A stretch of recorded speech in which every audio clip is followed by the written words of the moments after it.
This is the Global Broadcasting Service, serving remote outposts since 1928. Hi, everyone. Welcome aboard the Walt Disney World Express monorail. Caramba, we have something really big for you today. Welcome, foolish mortals. Now then, hang on to them hats and glasses, because this here's the wildest ride in the wilderness. This is the DBC Pod with Phil Schoen and Jason Dodge.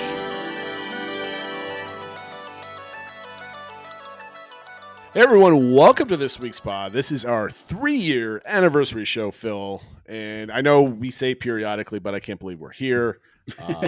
It's been a fun ride, and here's to 3 more. So this week we're going to discuss some of our favorite memories of the show. We incorporate that into our top 3 and outtakes kind of a little bit.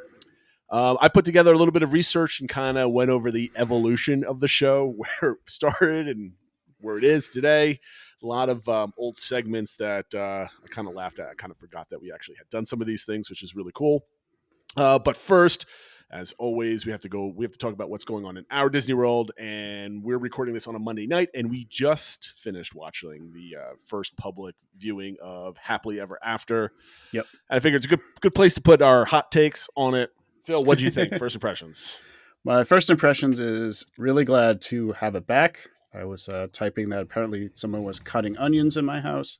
Oh, darn. But I think we were both watching on Resort One TV, which was filming like further down on Main Street, maybe halfway down, and gave a really good view of the Main Street projections. And I think they really did add to the show. So I think it kind of solidified my view that when we go down in August, I think I'm going to try to get a similar spot to watch the show. I'm not going to bother with like a dessert party or anything like that. I'm going to want to catch the Main Street projections as part of the show. I mean, my hot take is I think somewhere probably about maybe 50 feet or so beyond Town Square into Main Street is probably the best viewing angle, because what really caught me off guard was how well done the projections were on Main Street. They really added to the show. And when you had the viewing angle of down the street and all the buildings, compared to Enchantment, I mean, I don't think you can compare it to Enchantment because it's like the detail that you see on the castle as the scenes change was also copied on all the Main Street buildings. There was even a time where I think it was during the Aladdin segment where like the buildings were kind of hopping up and down a little bit. It was kind of like the tops were coming down, and it really looked like the buildings were like kind of bopping up and down to the music. That was a really cool effect. Lots of details, and it wasn't just somebody like projecting a movie screen on the building, kind of like how Enchantment was. I mean, everything was extremely well defined, and I thought that was amazing. And it was cool. I think it certainly doesn't replace being able to see the castle, because there's still more of the story elements or what's projected on the castle, but it really added to it. It felt like it was just coming down the same way kind of those side pavilions that are next to the castle, things are kind of extended onto that. It kind of just extended it further down into Main Street. So I thought it was really well done. Like when some of just the background elements like kind of rose up the castle, they rose up Main Street at the same time. So like there was like a water sequence when you had some of the villains with Ursula coming in, the water kind of rose up, and then like the buildings were on fire on Main Street too as the castle was breaking down. It was, I can't wait to watch it again, but it was like they had Mirabelle in one of the windows, and then like all the windows had like princesses and stuff like Beauty and the Beast was on there, and I think I saw Aurora, and I might have missed the one that was on the right side of Main Street, but they had a couple other ones. Like they had some really cool details that were crisp and clear, and I thought the viewing it was awesome. I'm so glad the show is back. So glad. Absolutely. All right, so more 50th stuff. What's coming? So I guess the return of Happily Ever After, and along with Epcot Forever returning as well, is another sign of the 50th celebration fully coming to an end. We know that ended a few days ago on March 31st, and all of the 50th stuff is coming down. So in case you were wondering, the medallion that was on Cinderella's castle that said 50th, that's all gone. There's already cranes out. They've already started dismantling the Harmonious barges. So, I mean, this is, all the kind of a lot of the other decorations and stuff are gone. And they already have the park maps out that, don't have any reference to the 50th or anything like that. So the 50th celebration has come and gone. And I know somebody else kind of mentioned this on Discord, and you put this in the show notes, but it kind of feels like the last vestiges of the pandemic or associating. That's what I said that on Discord. Yeah. You did. That was me. So you had this guy Jason had a good point on Discord. It kind of felt like at least associating the pandemic with Disney, like feels like maybe that's finally gone and we're back to normal times. And obviously having a happily ever after, there's another sign of that too, because I think most people associate that with before the pandemic. I mean, I do too, but I did see Happily Ever After. It was like 2 weeks before you went down for the start of the 50th. Like it was still there in, was it 2021, right? When, I mean, it was still full on masks and everything else. So Happily Ever After happening now with the end of the 50th is a really good demarcation point in my head of like, now we're moving on finally. Yeah. And there's not one thing, but I mean, if we start the pandemic at 2020 till today, I mean, it's 3-ish years, right? At this point, the 50th kind of started like halfway through that almost a little bit. So it wasn't like the 50th was this whole thing, but like, pandemic did rob us of what we thought might have been an excellent celebration, right? So this is not on Disney, right? But it's like, all right, we had the, I guess, failed attempt at having this big 50th celebration. It was mediocre at best. But now we're just kind of cleaning the slate, right? It's like, taking a hot shower. It's like the smell of freshness after like a spring storm type of thing. And it just kind of feels like, right? Like, all the extras are kind of gone. We're back to what we've always remembered. Like, like we always say, nostalgia is a heck of a drug, right? And it's like, we're now getting back to what we remember Disney World to be. Yep. More positive memories associated with it for sure. The other kind of big topic that was going around is today was the annual shareholders meeting for Disney. So Bob Chapek gave a talk and went through a number of things. Obviously, a lot of it was about finances and stuff like that. I will mention that he did get a question about the whole like Reedy Creek thing and DeSantis and stuff like that. And he basically kind of doubled down on everything and just said, look, we feel we're being targeted and companies should have the same right to free speech as everybody else. So that's definitely not going away. Not only so much we can say about that, but I think the things he mentioned that are more kind of relevant to us in the show and people there is that he was walking through Journey of Water inspired by Moana. And he talked about how they're putting the final touches on that. And that looked pretty close to getting done. So I'm starting to think it might be open for when I go down at the end of August, but I guess we'll see. I think so. Yeah. But he also mentioned that this will mark the quote completion of our spectacular transformation of Epcot. So for those of people that are still waiting for, them to start working on the Wonders of Life Pavilion and stuff like that, I think that's not going to happen for a while. That this is kind of, at least for now, this is going to be it for Epcot. But it'll still be nice for once it's fully complete and kind of all the construction walls are down. And stuff. I think what they're going to do is, right, so they have this whole dream of Epcot. Again, that was all associated with the pandemic, right? So I think, PR-wise, you get everything that was supposed to be done, right? Tear down the walls. And then you don't announce the new Epcot, but you slowly start over the years, right? Not like immediately we're going to announce all this other stuff for Epcot, right? Yep. But like I think they're going to start slowly bringing in capacity in some of those closed down buildings and stuff like that. But they're going to try to associate with a new project or new direction versus what everybody's kind of salty about already, right? Because of how things have gone or how long things have taken. Yeah. So I guess it'll be interesting to look if that's what they do, where they kind of, next year they do one other thing, next year, the year after they do, or if they kind of take a pause for say 3 to 4 years and then kind of do round 2 when because at some point they're going to have to touch on Spaceship Earth and stuff like that. Oh, I mean, that's canceled twice now. Exactly. The other thing you mentioned, speaking of Moana, is that they are already in the works of making a live action Moana movie. And The Rock was involved with that, so he'll definitely be in that. So got a lot of people talking again about, do we need more live action remakes of movies? And this is a fairly recent one. It's not even like doing Cinderella or something like that. It's 7 years old at this point. Yeah. I mean, it's not like it's a couple years old. I mean, like, I think the first thing I'm like, has it been at least 10 years? Because I think we have to wait at least 10 years before a live action remake. But my opinion is everybody's like, oh, how dare Disney? Oh, come on, Disney. I'm like, these things make money. They fund other movies. Like the more successful Disney is at putting out movies, the more movies they make, the more monies that they're not taking away from the parks because they have failing movies all over the places. So I think it's going to be fun. It's going to be good entertainment. So I'm here for it. Yeah. I mean, my view is with all these, I prefer if they do like a different take on it, and it's not just the shot for shot remake, even if it was more like maybe continue the story, like now that she's out and they're sailing again, what happens then, or something like that. But it'll still be, like you said, it'll make a lot of money, and we all love Moana, so hopefully they do a good job with it.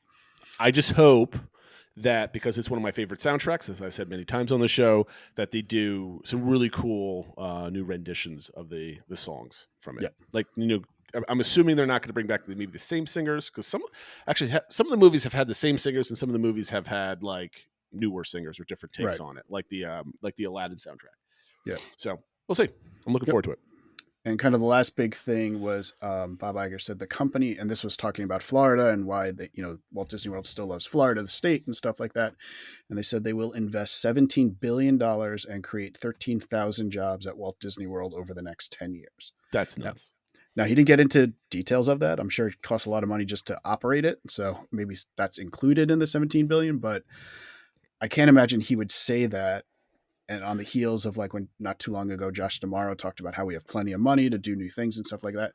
Like they're definitely putting more and more out there about building new stuff. Things are coming. Things are coming. Yeah. So I mean, when you use the word invest, that means you're injecting money that wouldn't normally be there into that. So I don't think it's like an operational expense, or they're, hiring, or they're always going to be hiring more people. Right, I think it's like there's new additions. That might not be just be the parks. I mean, that's like the Lake Nona stuff. So they're bringing a lot of high paid jobs over. But that's not $17 billion, right? So there's some definite capital expenditures coming down the road, whether that's a fifth gate or whether that's, the blue sky stuff that we heard, who knows? Yeah. Not everybody should get their hopes up. So don't believe it until you actually see dirt being moved. That's my opinion. Trust the shovels. Exactly. And kind of the last topic I wanted to talk about was the virtual queue return time for Tron. This was taking place during the soft openings, but they have said that it will follow this policy during the grand opening, which is tomorrow. That basically for anyone who's ridden Guardians of the Galaxy, if you get a virtual queue, it gives you an estimated time when they think you're going to be called, and then you'll be notified when it's actually called, which could be a lot different than that estimate. Yeah. And then you have an hour time slot to return. However, they weren't really strict about that hour to return time with Guardians or for Ratatouille. So as long as you were after your callback time, you could come back 5 hours later, 6 hours later, whatever. I was 5 hours later my last trip. Yeah, and it didn't matter at all. With Tron, they've been very strict that you have to return within that hour. Myself, and I think a lot of people are speculating, because the feedback is riding the ride at night is much better than during the day. They probably don't want people that get a call back for 10 a.m. just sitting on it until the nighttime, and then the lines are out the door because everyone wants to ride at night, which I understand. The hiccup, though, is like if you get, say, boarding group 48 and your estimated return time is going to be like 11:30, but they're going through them super quick, and all of a sudden you get called and you actually need to be there by 10, and you haven't even left your room yet because you thought you didn't need to be there for 11:30. It's just creating some issues for some people that, and they've been very strict. Somebody even said they had a doctor's appointment and brought a doctor's note, and they still didn't let them on. So they're being very strict. So we'll see, but it's kind of interesting, and it kind of just makes it more of, you always talk about project management while you're in the park. This is kind of just another thing you're going to have to plan. Like, if riding Tron is important and you get a virtual queue, you kind of need to plan your day around being in the park and just waiting to be called, kind of. You got to be on your toes. Yeah. I mean, I think people are going to, I'm assuming the Tron virtual queues are going in like, a heartbeat, right? So far, I've been tracking it. It's been like 4 seconds at the 7 a.m. and then the 1 p.m. has been about a little longer, like 7 or 8 seconds, but they also haven't been operating full days and stuff like that. So hopefully it lasts a little longer once it gets going. But we'll see the trend once it's fully live and ready to go. And I think, isn't the go live date supposedly tomorrow? It's tomorrow. Yeah. Tomorrow's the grand opening. They took the photos around today with like the whole cast and everybody tonight, and then tomorrow's the full grand opening. So if you are going sometime in the next couple months, keep your eyes on thrilldata.com. They'll have all that stuff ready. You can kind of see, do you not get the morning virtual queue and then try to roll the dice and do the 1 o'clock one? Because I think that might be something that people might do. Right? Absolutely, yeah. Like the virtual queue for the morning might be like super easy to get into. And then the 1 o'clocks are going to be gone in like a second or two, because that's when everybody thinks they're going to be able to get an evening one. Yep. So I'm pretty sure there's going to be strategies all over the place to do it. It just sucks that it's strict, right? It's like, so you might get stuck with a dining reservation or something else like that, or weather or something else. Like, let's say you have a boarding group, whatever, and your return time is estimated to be 4:30, but the ride goes down. So now your 4:30 estimated time is now like 6:30. And you had like Cinderella's royal table. I'm sure like they're going to be lenient with like ADRs and stuff like that. But my one advice with that would be, if you know you're going to have a potential conflict with like an ADR, is beforehand go over to the ride and talk to the cast members, because we had that when Remy first opened, and we had like our estimated return time conflicted with our Space 220 reservation. So we went over beforehand and kind of explained it to the cast members, and their solution was they, talked to the management or whatever, and they just brought us right on the ride right then, like before. Oh, that's cool.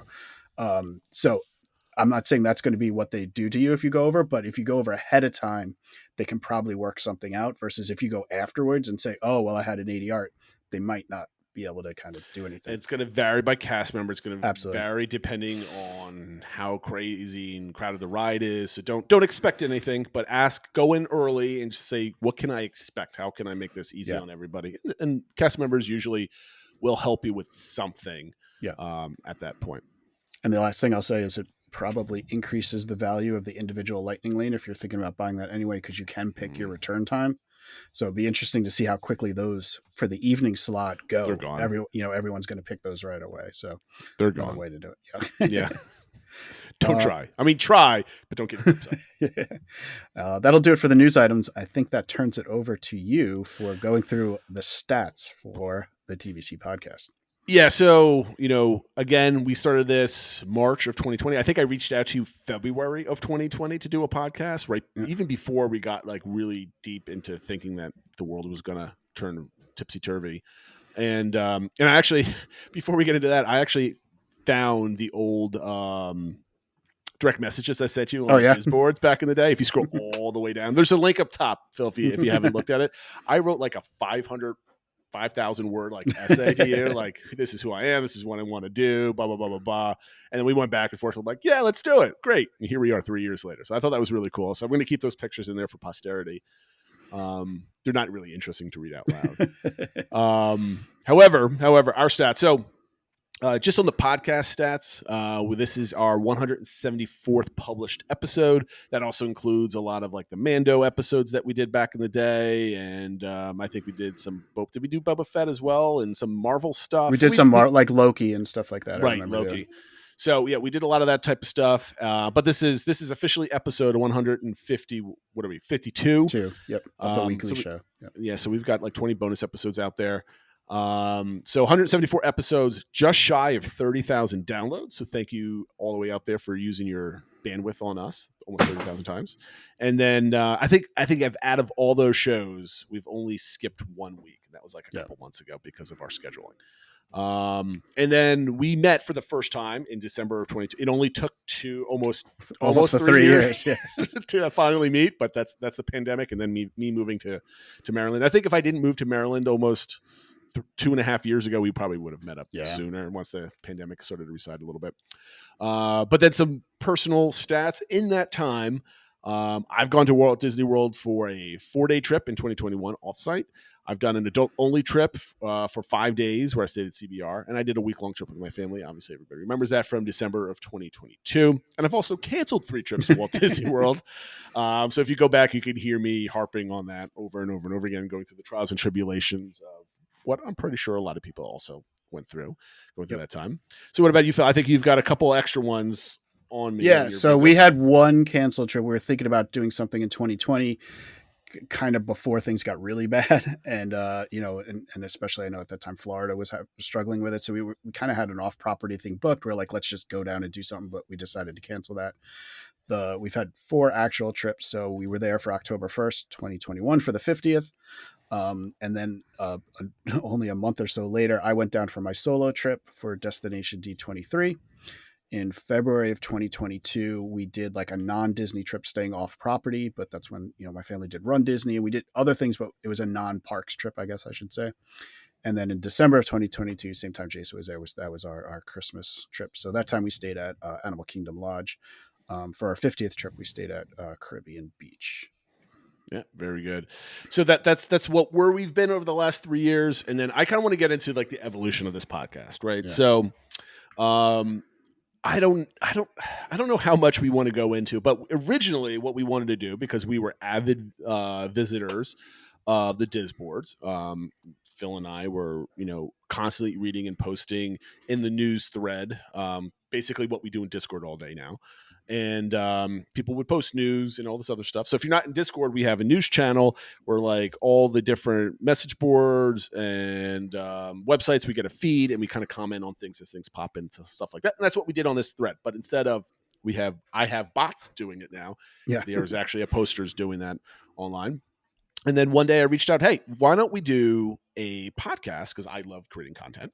Let's do a podcast, because we were avid viewers of the Diz Unplugged, and they either had a lot of single people without kids or young people that are not married yet or just newly married and stuff. So there's like that perspective in the middle where no one has gone or is going to the parks with 5, 6, 7, 10-year-olds, whatever it might be. And also non-locals. That was the other angle. Was oh yes, like just because we get more into like the planning aspect for planning an actual trip, like a vacation versus being a local. Right. So we thought that was a really cool angle, and because we both love the message board, we'll comment on some of like the hot topics of the week type of thing. And we thought that was a really good idea. And then we did a couple episodes. We liked it, and then we reached out to the Diz Unplugged if we can be part of their podcast network at the time. Because remember, at the time we were just an audio only podcast. Yep. We were very close to actually being part of the Diz Unplugged network. Just things fell through. They went in a different direction. They wanted only employees only on their network, which I guess that makes sense. So in any case, we started just doing our own show. So instead of being DBC Diz Boards Community Podcast, it's now Disney Boards Community Podcast. We kind of shifted the words a little bit. Yep. But now, so I'm going to go. So we start off with that, and basically the whole show was just topics. We had like 5 topics of the day, and that's all we talked about. We didn't do news. We decided news is boring. Let's just talk of what people are doing, right? This is what other people are doing. And then we also reviewed forum posts, if you remember, Phil. We had to go back to all of our old show notes. We had like snippets of the message boards and stuff like that. That was pretty cool. And then we decided we should do the news just so we could talk about the news topic, because people are talking about it anyway, so we made it official. And we just did news and topics. And then at that point, we were bringing a lot of people onto the show as guests. I don't know what changed from that. I'm not against bringing people, but we're bringing on like my sister and brother-in-law on. We're bringing people in the community on. We've got different people that are on Twitter. You had a lot of friends and stuff like that coming on a weekly basis. But then, I think it was November. I didn't actually verify this, but I think it was November of 21. We had Len Testa on. I thought that was really fun. He was very generous with his time. And then a couple months later, we had Scott Gustin on. That was January of 2022. And then also in 2021, we had TDR Explorer Chris. He does a lot of the Japanese. Japan, that's pretty cool. Trying to organize time that everybody could make it when he's calling in from Japan was fun scheduling. That was a really fun interview. I enjoyed his take on a lot of different things. And so then we finally started kind of narrowing down on some different segments, right? So instead of just rambling on for an hour on different topics, we're like, we need structure in our show. So none of these are in actually any particular order, but I'm going to go run down some of these things. Adam, a.k.a. Cassistone on Discord, ran Attractionality from episodes 55 through 115. That's almost over a year, so that's April through June of the following year, 21 to 22. It's now back, by the way. Yes. So if you missed it on Discord, Adam's like, I'm on paternity leave. I can now do this again, which I'm very, very thankful for. So join in Discord and do Attractionality. If you don't know what that is, he picks an attraction or a hotel or a thing at Disney World, asks 5 questions, and you have to rate it 1 through 5. And this week is Muppet Vision. So now we have Attractionality.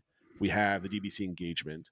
I'm begging Matt to do the before and after game again in Discord. He's doing it on his podcast, Happily Everything Disney, but hopefully he does it on Discord. He used to do it back in the day quite a bit. What was your favorite thing about Attractionality, Phil? What do you remember the most about it? I think what I remember most is, I think a lot of times we had similar views, but it was really interesting on the Discord server how many differing views there would be on some attractions. And sometimes I felt like I was stuff that I was given all 5s, other people were like in 2s and 3s and stuff, and then it was kind of the reverse, and people would. I think we always had good discussions. It wasn't like arguing or anything like that, but it's just interesting to hear people's different takes, and it's just another reminder of how there's so many different ways to enjoy Disney, and people like different things. So that's the thing that stands out to me the most. So speaking of Discord shows up for the first time in episode 43. I thought that was really cool. There's a little bit of a shake-up on the Diz boards, which is why we really don't mention that message board. A lot of people left. There's a bunch of old moderators on Discord from there. So everybody's like, I was like, all right, well, if everybody's leaving because everybody's getting angry, why don't we set up a Discord server? And I got a whole bunch of people on. And that's where the Discord community started from, and it's grown since then. We all appreciate. Yep. And then one of my favorite things is DBC Expedition, which started in May of 2020. It didn't last very long, Phil, but it did last like a solid, probably like 10 weeks or so, I want to say. I think 2, 4, yeah. 6. We were in it for a while because a lot of them lasted like multiple weeks and stuff like that. So they definitely took a little bit of work, and some I think worked out better than others, but it was fun doing like history things. And I think it was a challenge trying to figure out our own angle on certain things, because there's obviously other podcasts that are all about history, and some of them, I think they do them a little bit better. But when things came up, I think we came up with a couple good ones. Yeah, kind of give you an idea here. We did a 2-episode on the transportation of Disney. We really had to learn how to deliver this, because this wasn't just a conversation type of thing. I think we do a good job going back and forth talking about it, giving our opinion. But when we have to start reciting like stories, we were learning. Let's just put it that way. And I know you went through a couple different styles in your recitation on some of this stuff too, which I think is pretty awesome. The issue was we probably started with the hardest topic. Yes, we did. Which was Disney Americana, and I wanted to make sure we were wording everything the right way, because it gets into like Disney's America and slavery and things like that, and so I didn't want to just talk on the fly about it, and I think it became too scripted. Yeah, we definitely got better as we went on and became more like bullet points that we talked to and stuff. Yeah, exactly. So if you want to go back, it's the May of 2021, and it starts there. We do 3 episodes, I think, of Americana. We do Project Gemini, which is some of the older Epcot revision plans from the early 21st century. We did two episodes on Mary Blair, 2 episodes of the narrators of Spaceship Earth, which I thought was really cool. Yep. And then, of course, you brought it back last week with the Raleigh Crump episode that we did. Yeah, and I think that was a good one. So maybe not maybe in the format that it was before, but when something relevant comes up, maybe we'll bring it back. I like it. Yeah, kind of bring back. DBC Recommends was the thing for a while. I didn't date this one, but we basically ran out of things to recommend after some time. Because DBC Recommends is like, follow this person on Twitter, follow this news source, or we saw this really good documentary on Disney. But after a while, it's just like, we've already recommended, Yeah, that's probably another thing we could bring back, like when it's appropriate. Like if we come across a book we really like or whatever it was. But it was for a while, we're like, I can't think of anything. There's a lot of show notes. Yeah, exactly. Well, yeah, with a blank space down there. Like, I don't have anything this week. We did this is going back, I forget when this was. When was Mandalorian season 1? Was that 2021? Yeah, it started December of 2020. I think. Yeah. So Phil and I would on Wednesday nights get on our computers. Phil had already watched it the night before at like 12:01. I'm watching it for the first time at like 9:00 at night on a Wednesday. And we would do Disney Plus allows for group viewing. So you can like log in a thing and you can share and you guys watch it. So if I pause it, it pauses for everybody. So you can watch it with friends. It's really good during the pandemic. And we would watch it and then take some notes and then immediately record an episode for like 20-30 minutes. It just turned into me ranting about Star Wars and everything else like that. But there were some fun episodes. We did it for Loki too.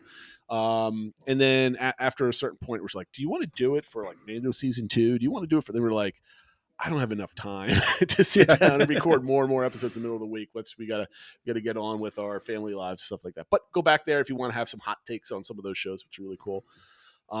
Shout out to Matt Beto that DCI showed up on episode 63. That was it June 21st of 2021, and I think it's roughly right around the time he actually launched it too. I'm trying to think, like he did the summer right around there, and that still shows up on every single day on the show. Or it was, you know what? I think Matt probably had to update it for Happily Ever After. I wonder if that gets bonus points or not. So, a million bonus points. A million. We're at 100,000% back. We also started. It's kind of interesting. So as we were transitioning from just like news to topics, TBC recommends, news topics, expedition, right? We're trying to find our way. So what we wanted to do was, instead of kind of adding some extra stuff, we did a segment called What Is Everyone Talking About, right? This is going back to our first days of like searching through threads on the Disboards and stuff like that. So we basically scrolled through Discord for the last week and find out what people are talking about and kind of chat about that topic. And it started episode 112 in May of 2022. And then, excuse me. The first time we said what everybody's talking about was episode 88 in December of 21. And now it's basically how our news is done. So what's going on in our Disney World. I think that's worked out well, because I think for a while there we were just getting too much. There was like too many news items, like short things that it was like, okay, by the time you're reading this isn't new. What we wanted to do is like, what are the news items for the week that really people are talking about and there's good discussion about? And so we try to focus on kind of 2 to 3 things each week.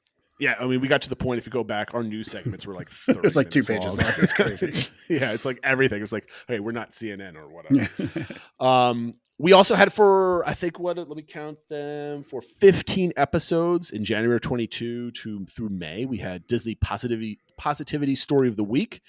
I think that was kind of towards the tail end of the pandemic being really oppressive. We just needed to talk about positive stuff. So people started sharing some positive stories, whether it's recent trips or memories or anything about Disney. And people were great sharing some of their experiences. And I actually really enjoyed that. Yeah. But it got to the point where, no one had any more positive stories because they shared all of them. Or no one else wanted to share. So, but I think that brought a lot of cool discussions and kind of good stories that kind of brought a tear to your eye about like cool cast member interactions from like when they were kids and stuff like that. So I thought that was really cool. We went through a bunch of different iterations of our opening segment, and I totally forgot about this one, but we had a cold open question because we thought we were going to be funny by just me jumping on a question that's random at the top of the show and then continue on. I don't remember. Did I just start recording with the question and then go into the intro? I forget how I did it. I didn't go back and listen to the did it a couple different ways. I think you did the intro and then you pushed right into the cold open question, which one of us would ask, and the other person didn't know what it was. And I think it left to a lot of like, let me think about that. Yeah. And it was a better idea than an execution, I think. Yeah. Only because we also started doing for about, I don't know, 2 or 12 episodes or so for about 3 or 4 months. We had the Ask Me Anything segment, which was like, we would ask somebody a question and they don't know what it is and you have to get an answer. And every week we took turns doing it. I kind of like that, but it got to the point where like, couldn't think of a question, but if we did, you're like, I didn't really have a good answer for this. Yeah. It's just kind of, whatever. But that was basically started May of last year and kind of lasted through the summer. We started doing the DBC engagement last summer in May, speaking of that. So we were kind of formulating how the show is today. We had DBC engagement. We had the what is everyone talking about starting in May of last year? Because I don't think we've really changed our format up until in episode 123. Once the Ask Me Anything segment stopped, we started doing our takes, right? The underrated, overrated. Because we we were starting to experiment with TikTok and stuff like that. Like, what gets the most engagement? Obviously, it's top list, like top 5 lists, top 3 lists, which leads to like episodes 111 through 122. We did top 5. So we had a lot of members of the community suggest top 5 lists from stuff. I think we did like stuff like music and movies and genres and stuff like that. And then episode 130, which was October of last year, we started officially doing our top 3. So right around last year, fall of last year, our format where we do news, topic, our takes, top 3 DBC engagement really started taking form. And then one last thing is our first YouTube episode was June of 2021. And I don't know I didn't write the number of that episode, but it seems like we've only been doing YouTube for a short while of time, but like the vast majority It's of actually our shows almost all of are it. on YouTube. But I still remember the time where we just start, let's go do YouTube. Let's do it real quick. And now we're on almost 2 years on YouTube, which I think is pretty cool. So out of all that evolution, Phil, are you happy with the way the show is formulated right now? I think it moves fairly quick. Yeah, I think like it. I think we have a nice one. And actually, I do publish the audio every week, and I have I put the timestamp for everything, and I think we've gotten pretty good about like each segment taking kind of an appropriate amount of time. So I think it works out well. I think I'm sure we'll evolve as we keep over and we think of a new idea we want to try and stuff like that. But I think we have a pretty good cadence going. Yep. I think we'll take a look at Disney Comeback Index next week because I'm going to mess with Matt to see if we can tweak it for Happily Ever After, see what that is.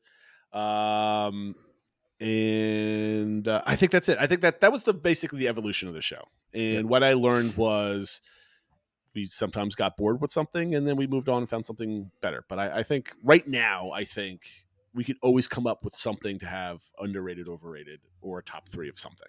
Yep. So I think we're in good shape with that, which leads us to our topic, which is what were some of the most favorite memories of the last 3 years. So why don't you start with some of yours? Yeah, so definitely we talked about it a little bit when you went down, but having some of those kind of cool guests that we never thought we'd have, like Len Testa and Scott Gustin, and I always mention having Chris from Japan call in. I think that's just kind of a cool really concept cool. that we actually got that done. And the other one that I put on here that I think was kind of cool that we had a meetup of like people from our Discord server on the 50th anniversary on October 1st, 2021. So I think it's kind of neat that we've built this up so much and that we actually engaged with enough people that we could have, between family members, probably 20 people or so getting together and kind of just seeing each other for the first time in real life, but being there to celebrate the 50th anniversary of Walt Disney World. So that's something that I think is pretty cool. And then for me, a funny one is basically because I do all the graphics and the video editing for everything. I have a folder of all the covers for, like, you go on YouTube, you see the cover of every single show. You can see an evolution of our beards and our facial hair and our haircuts. I mean, they're not drastically different, but you can see, I got a haircut. I didn't get a haircut. I got a haircut. I didn't get a haircut. I think that's really cool. The length of our beards have adjusted quite a bit over the time, which I think it's just fun because I could see just like I have like you can see all 100 episodes of something. And it's just like one screen. I'm like, oh boy, I've gained some weight here. This is where I started working out a lot because you can tell with my face. So I think that's really fun. Kind of you kind of have like a living capsule. I mean, like everybody's got like pictures they take every single day or week where these shits keep on like Google Photos. You always get like the memories. This is what you did a year ago, but we have a recording of an hour of ourselves every single week for 3 years, and I think that's really awesome. And I hope we're doing it for the next decade because then we can be like, here's me from 12 years ago, like yelling. I think that'd be cool. I kind of like that. I mean, I've definitely even thought about like, I'm assuming all these YouTube things will get saved somewhere that you'll be able to access it like 30 years in the future or something like that to kind of show our grandkids or whatever. Like, remember when Grandpa was on the YouTube? Yeah, I think that's the thing. I always like, my kids are, 5, 8, and 10 at this point. It's like, when they're 15 to 18, are they going to remember when they were 5 years old, 6 years old with their dad? But now you get to like, my memory of my dad, I have faint memories of my dad when I was in my 20s because that was 20 something years ago. I remember it, but they're not crystal clear. And we also didn't have smartphones 20 something years ago. So I don't have like, every Giants game we watched at the bar, let's take a picture. Like I don't have those because no one had cameras in their pockets wherever they went.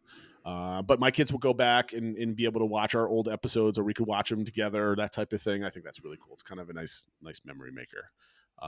But my more favorite memories of actually the thing now of actually doing this is, we have having Matt on and having our show kind of spur his show after some time. I love having Matt come on. We've had our good friend Zach come on. You mentioned here making new friends, and Zach and Matt are obviously we've met them, or at least I've met Matt and I've met Zach a bunch of times down at the parks.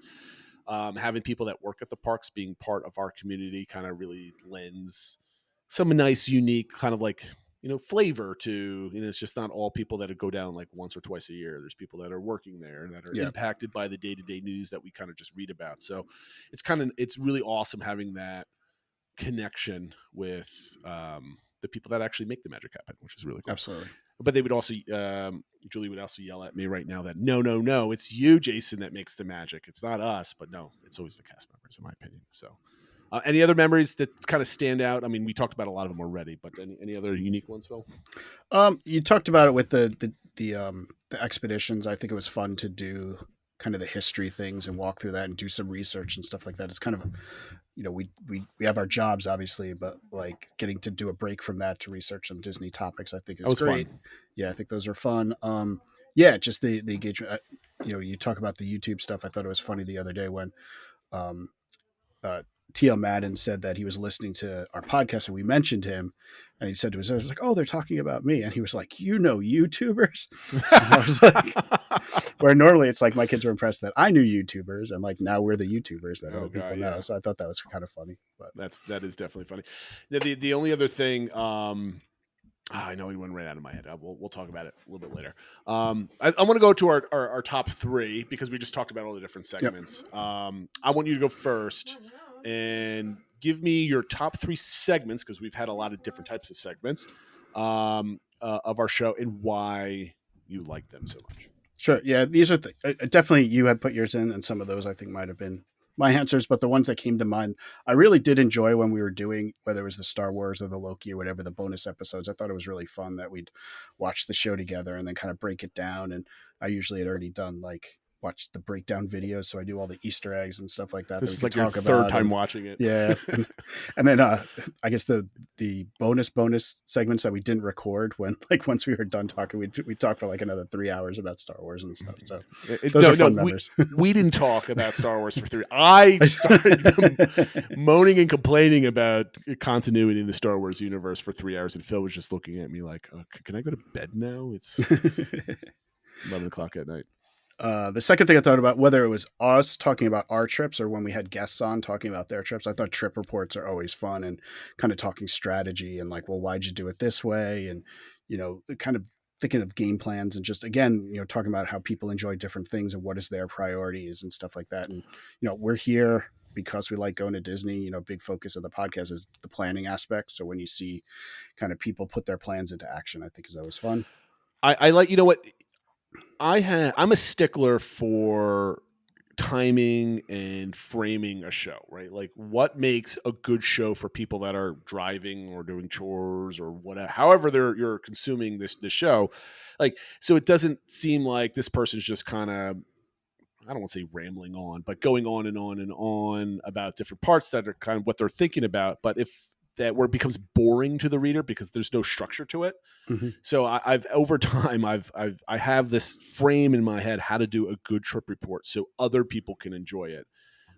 Because it's tough in an audio medium, right? All you have is the words that are kind of just flowing over you versus kind of, a written trip report where somebody can kind of structure it and put like day 1, day 2, and kind of structure their own. When they're talking about it, people tend to kind of go, all over the place as memories kind of flood in. Oh, I forgot about talking about this. I forgot about talking about this. So a lot of the fun things I like about trip reports is hearing it, but actually structuring properly so other people enjoy it too. So kind of doing it justice.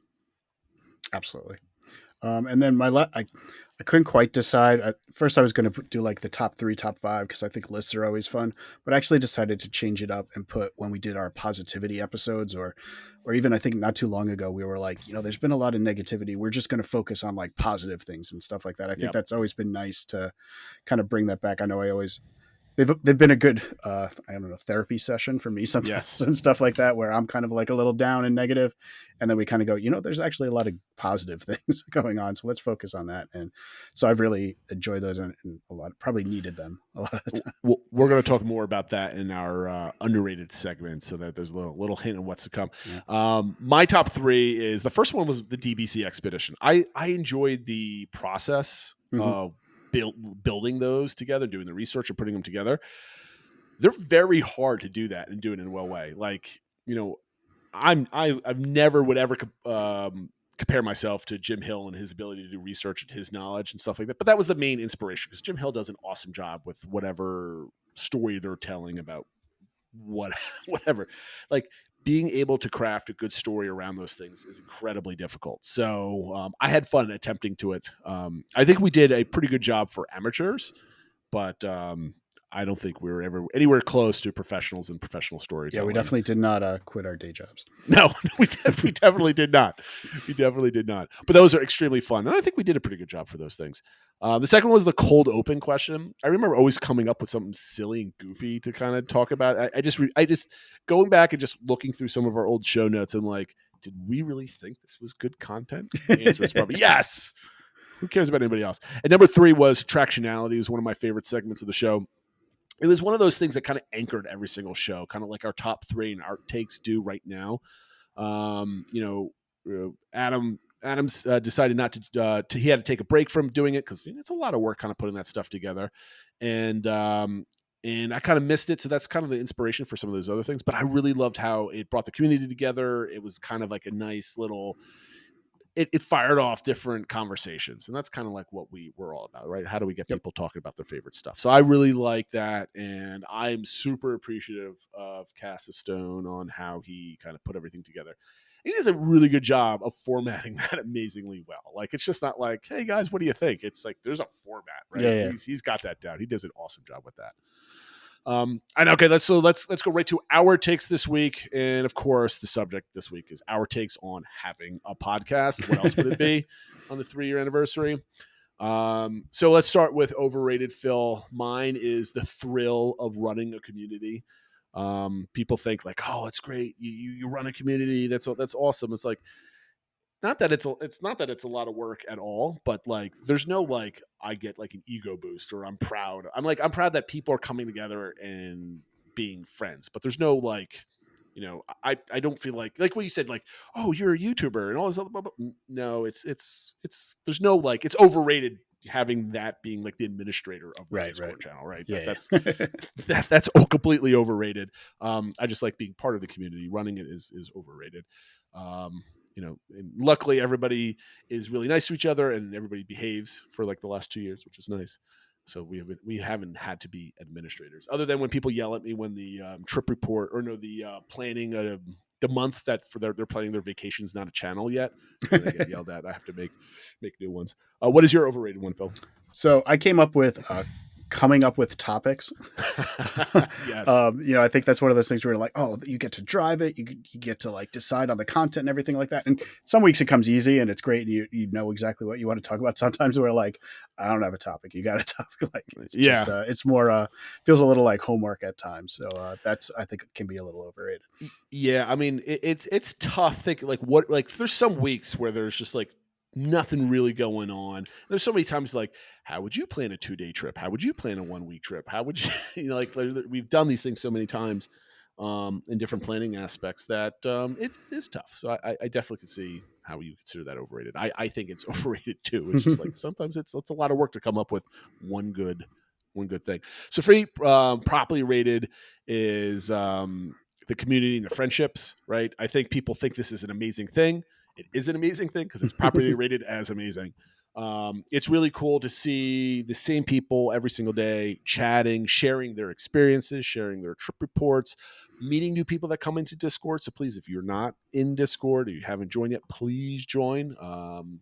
Just adding people's memories and experiences just enriches all of us inside of Discord. And it's like we've had a couple new people join that actually are participating on a daily basis. So I really like that. So as it's rated, it's super rated, but I think it's properly rated at that super level, which is really cool. What is yours, Phil? My properly rated is having guests on. I probably would have taken yours if you hadn't already taken that. I was gonna needle you on that one. How dare you forget the community? But whether it was members of the community coming on, I think that was always great, where people were like, yeah, I want to come on the podcast and like let's chat and stuff like that, or having like Scott Gustin on and stuff like that. I think that's really fun, and I'm sure people think it's fun having people on, and it does take a little work preparing and stuff like that, but overall it's just we don't take things too seriously, so we just have fun with it and have good conversations. So I think that's properly rated. Absolutely. And I think our underrated one is the same, but you wanted to add something. So for me, The underrated aspect of this is like, oh, you do a podcast. It must be a lot of work. You love all the views and all this other stuff. I don't really care about any of that. What I get out of it is I get to sit here with Phil on a weekly basis. Phil's my one Disney rock in my life, right? My wife be like, I don't want to even talk about Disney because I got to pay all those bills, or my kids are kind of doing whatever they might be doing. But if there's all the time I spend, whether it's on Disney message boards or on Discord, that's always kind of like a closed off. It's social, but it's unsocial, right? Because it's just text on a screen. But I get to sit with a good friend of mine every single week on a Sunday night and just talk about Disney. We just kind of unload all of our Disney opinions. And I honestly felt if we lived 3 blocks away from each other, we could probably be doing the show at the local pub over like a beer, right? It'd be the same kind of conversation. That was always what we wanted to do, right? Exactly. And to me, it's just kind of, it just feels good. Sometimes sometimes we're like, Phil, do you feel like recording on a Sunday night, or do you want to push it off into a Monday night? So there's definitely times where we got to find the right time after busy weekends or stuff like that. But ultimately, I just feel a little bit lighter and a little bit happier at the end of the show because I got my Disney fill in once a week with actually another human being and a face, somebody I can talk to. And Phil and I usually hang out for like 20 to 60 minutes, depending on the week afterwards. So it's always fun to hang out. Mine was the same, and it is interesting that you mentioned like feeling positive, like happy afterwards. Sometimes I will say, if it's been a long weekend, it's just like, oh, I gotta like do this and like blah blah blah. But then I always feel good once we get going and everything like that. I'm good to go. And I would just add, that we have the Discord now, and that, for lack of a better word, I said it's basically like a safe space to be a Disney nerd and kind of go out with that. So I think that's really appreciated, and probably people that aren't in it or don't realize that would not realize how big of a benefit that can be. And now I thought we were going to run late on this show, but we're right on time with this week's DBC engagement. So we forgot to post this. I've been gone all week. I've been really busy at work during the week, and I totally forgot to do this on a Wednesday. But so I pinged everybody on Discord, and everybody kind of filled in. So the question last week was, if you could be hired to WDI, Walt Disney Imagineering, what would your dream project be that you can work on? So I had 5 options, but you did a Twitter poll with 4. So once you read it, Phil. Yeah. So just for Twitter, you could only do 4 options in a poll. I didn't realize that. But the 5 options that we mentioned to the Discord community was either A, working on a dark ride, B, working on a thrill ride, C, working on a nighttime spectacular, D, working on a new hotel, or E, working on a new restaurant. And I have to say, once people started chiming in, there were some people with the rides and stuff, but there were a lot of people talking about restaurants and hotels and stuff like that. So I was like, well, which one do I cut to cut it down to only 4? And I was like, well, not too many people mentioned rides. So I'll just like combine it. Instead of having dark ride and thrill ride, I'll just have design a new ride. And of course, in Twitter, more than half the people picked design a new ride. So I guess I should have broken that out. So we would have known if they'd rather do a thrill ride or a dark ride. But yeah, so about 65% of the people on Twitter said they'd like to do a new ride.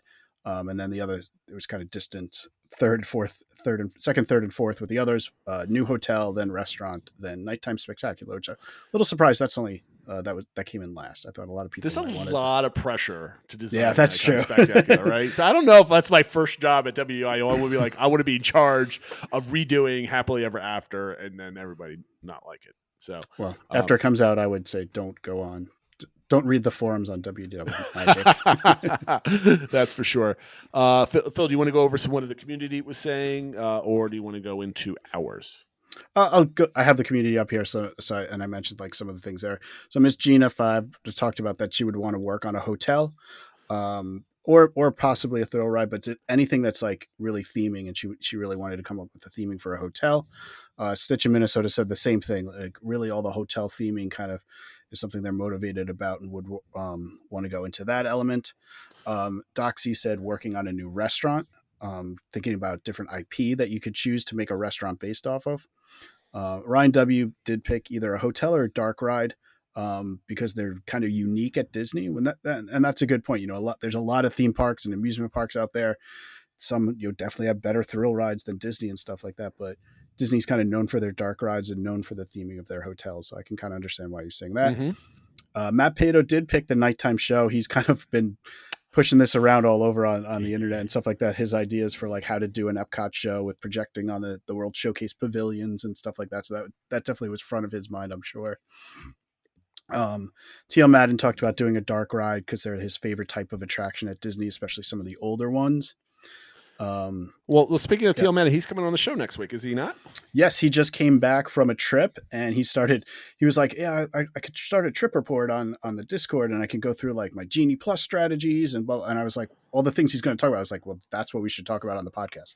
So I messaged him. I was like, you want to come on? And he's like, oh, I don't know. But he decided that he is going to come on. So it should be, unless something breaks down, he'll be on next week. And he's also going to cover, because they did Universal as well. And he definitely has some thoughts kind of comparing and contrasting Disney and Universal. Excuse me.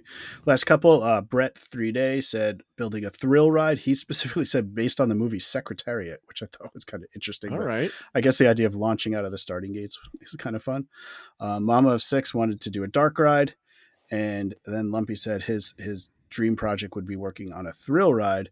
And also, which we didn't realize, they mentioned that they actually have worked on some infrastructure things for Disney as a consultant, not with Disney Imagineering, and has done some show buildings for stuff in Las Vegas. So they're coming from a place of experience where most of us are just kind of fantasizing. And they're Hidden like, experts. actually could do it. Yeah, exactly. Hidden experts on Discord. I thought that was pretty cool. I personally would have picked a hotel. Okay. Only because rides are too easy. Right. Mm-hmm. I mean, like everybody would want to design a ride, right? Sure. So like, why go there? So I picked a hotel because I think there's a lot of room for improvement for Disney hotel theming, right? There's some really great hotels, but a lot of them, I think with just some obviously extra money thrown in, like there's got to be somewhere between Galactic Star Cruiser and the Contemporary, where you could have a plussed up theming environment, but not with all the actors and everything else like that. I think there's a really cool space for some really awesome things that you can do. And I'd love to be kind of, I would try to see, if I was designing a hotel, my success rate would be not just the bookings at the hotel. Everybody wants to stay at my hotel, but like how many people can I pull away from the parks just to hang out at my hotel versus going to the parks, right? So what is my overall crowd level at my hotel versus the Magic Kingdom or something else like that? That would be my goal, is to just try to do something like that. Yeah. So it's interesting because I think at different points in times, I've definitely thought about all of these.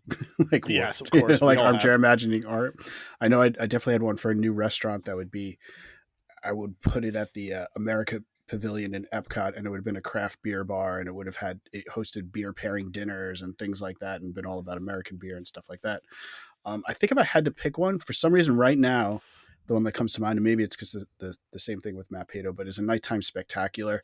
Because I think if you get it right, you can become like so important to people's nostalgia and their memories of watching. Oh, you're kids enshrined and stuff like forever. That. Yeah, exactly. So like the people, like whoever came up with Wishes or Happily Ever After, like they're like set for life, like go big just or knowing, go home, right? Exactly. The people that talk so positively about it, that's got to make them feel good. So yeah, exactly. The margin of error is probably pretty big, but if you get it right, you're kind of you're good to go. Like, yeah. Can you imagine the person that did design Happily Ever After, like from, did oversaw the scores and the singing and putting all the elements together, that it has had the highest rating of it in Nighttime Spectacular ever, and to have it go away, being depressed, but then like the community surging together to bring it back, and it comes back, like how happy do you think that person is, or that team is, right? It's not one singular person, but that team that did that, how happy do you think they are right now? I mean, you can even see with like Jordan Fisher, who's the singer, or one of the two singers in it.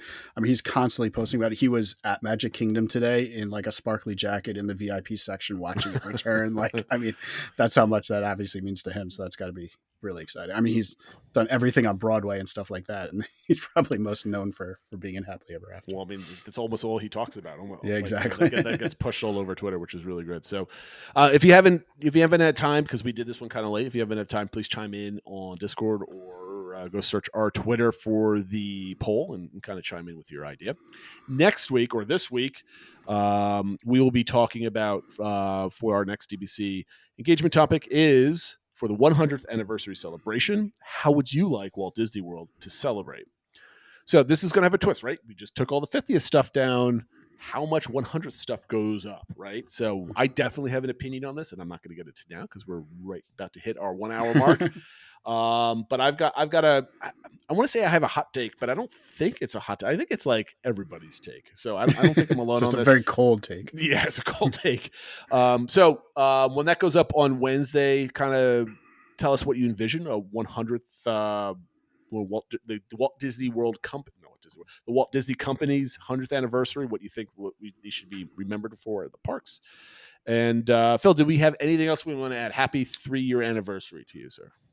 Same to you. And just, I guess, a reminder of everyone, reach out on our social media accounts. We're on Twitter, Instagram, Facebook, and YouTube, all at the DBC Pod.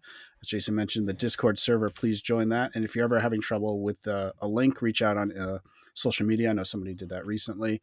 I can get you a fresh link if you're having any issues. And speaking of that, we have a couple new members to the Discord, Chicken Misty and Sean M. And then also Scott Zagrondic, subscribe to our YouTube channel. So thank you everybody for becoming a part of our community. I want to give Allie Cohen a shout out. She's been an awesome member after joining. She just jumped in there with like no fear. Like all these people know each other for 3 years. I'm going right in, and she's been awesome and having fun. So we appreciate that. All right, Phil, have a wonderful week. We'll catch up next week with our DBC engagement and topics. I think we might want to talk a little bit more about what that $17 billion is going to look like. I think that might be a good topic. If you had $17 billion to spend at Walt Disney World, what would you build, right? Give you keys to the kingdom, literally and figuratively. That being said, guys, thank you very much for listening and watching. Make sure you like and subscribe, and we'll see you next time. Bye, everyone.